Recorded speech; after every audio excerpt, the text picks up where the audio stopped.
one time, my dog Saul, my German Shepherd, he was a heck of a nice dog.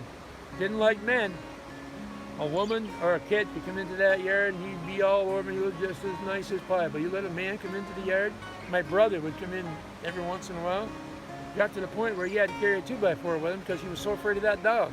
It would slink right around him and circle him like that, trying to get his scent. And they can tell a lot by the scent. He never liked that brother of mine. He knew more about him than I did at the time. So one year, ice is going down the river, and the river is choked with ice from one side to the other. Those big chunks of ice split, going down the river. And I always, when I was, I guess it's something I learned when I was in high school playing baseball or something, but you'll always want to pick your target and throw to your target. Just don't heave the ball toward them. Throw it right to them. So I'm picking out this particular ice chunk coming down the river. And the dog and I and the kids were always in the river. We were throwing frisbees in the water and he'd chase them up and down the river.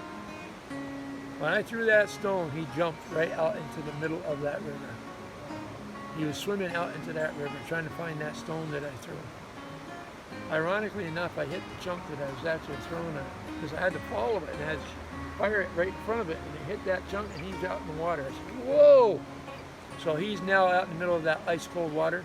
He's going downstream and the water is really flowing fast. And I kept yelling to him, come on, Saul, come on, Saul. And finally we got down to where that camp is and he pulled himself out. He was walking like he was a robot. He was frozen stiff, that guy. He could hardly move, but he came out of it. Wow.